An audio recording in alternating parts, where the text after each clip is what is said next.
క్రిందటి భాగం చివరలో భానుమంతుడు దదివాహనుడితో అనుచున్నాడు.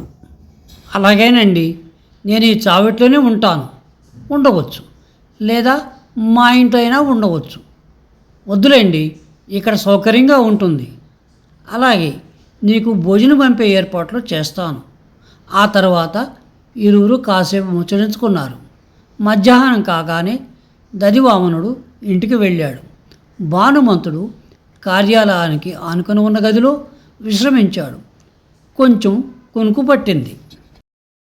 భోజనం ఎక్కడ పెట్టమంటారు అన్న పిలుపుతో భానుమంతుడు చీవాలను లేచి చూచాడు.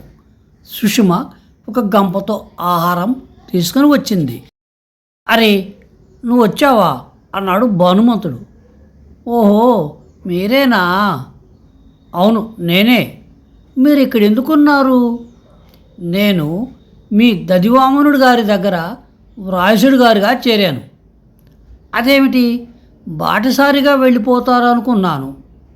అయితే కొన్నాళ్ళు ఇక్కడే ఉంటారన్నమాట. ఉంటాను. నాకు మీ ఊరంతా చూపిస్తావా? సుషుమ నేల మీద అరిటాకు పరిచి అన్నము, కూరలు, పచ్చళ్ళు వరుసగా పెట్టి మృణమయ పాత్రలో తెచ్చిన పెరుగు, మజ్జిగను పక్కనే ఉంచి, ఎందుకు చూపించను? పెరుగు, త్రివిక్రమ గుడి, చెరువులో బాతులు, మటము, కుందేళ్ళు, నెమళ్ళు, జింకలు చూపిస్తాను. హనుమంతుడు సుషుమతో మాట్లాడుతూ భోజనం చేశాడు. ఆయనకు ఈ పల్లెటూరు భోజనం కొత్తగా ఉంది, అయినా రుచిగా ఉంది, సహజంగా ఉంది. సుషుమ అలా మాట్లాడుతూనే ఉంది. భానుమంతుడు భోజనం ముగించి లేచే సమయానికి అరిదలుడు వసారాలోకి వచ్చాడు. తండ్రిని చూడగానే సుషుమ లేచి నిలబడింది. నాయనా, ఈయనే కొత్త బాటసారి. మన ఇంటికి వస్తే పాలు ఇచ్చాను, వద్దన్నాడు. పెరిగిస్తే నీళ్లు కావాలన్నారు అని నవ్వింది. ష్, అలా నవ్వకూడదు అన్నాడు తండ్రి. నవ్వనివ్వండి, నవ్వే పిల్లలకు అందం, నవ్వే వాళ్లకు ఏ నరాల వ్యాధులు రావు అని భానుమంతుడు మూతి తుడుచుకొని అంగవస్త్రం గద్దె మీద పరిచి కూర్చున్నాడు. నా పేరు అరిదలుడు బాబు. నేను గ్రామణి దదివామనుడి గారి దగ్గర కొలువుంటాను. పొలాలకు వెళ్ళి లెక్కలు చూడటం, రాజోద్యోగులు ఎవరైనా వస్తే వారికి భోజనం ఏర్పాటు చేయటం నా పని అన్నాడు అరిదలుడు. చాలా సంతోషం.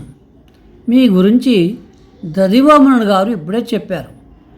మీరేవో లెక్కలు సరిచూచేందుకు వచ్చారట కదా? అవునవును, వ్రాయసగాడిని.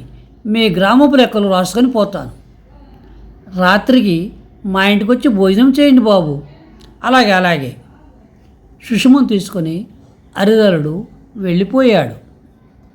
భానుమంతుడు గుర్రానికి దాణా పెట్టి నీళ్లు పట్టి కొంచెంసేపు విశ్రమించాడు. భానుమంతుడు నిద్రలేచేసరికి సూర్యుడు పడమటికి తిరిగాడు. కార్యాలయం ముందు చావుడి అరుగు వద్ద కొంతమంది పులిజూదం ఆడుకుంటున్నారు. మరికొందరు తాము కోసిన శనగ పంట గురించి, దానిని అమ్ముకొని కార్షపణములను సంపాదించుకునే విధానం గురించి ముచ్చటించుకుంటున్నారు. మన శాతవాహన ప్రభువులకు మహారాష్ట్రంలో ప్రతిష్టానం వద్ద ఇంకొక రాజధాని ఉందట. ఇక్కడెంత సైన్యం ఉందో అక్కడంత సైన్యం ఉందట అన్నాడు ఒకడు. అవును మరి, మన మహారాణి గారి రాజధాని, ఇక్కడొక రాజధాని, ఆ దేశస్తురాలే కదా, అందుకని అక్కడ ఒకటి ఇక్కడ ఒకటి రాజధాని ఉంది. సశేషం. విజయోస్తు.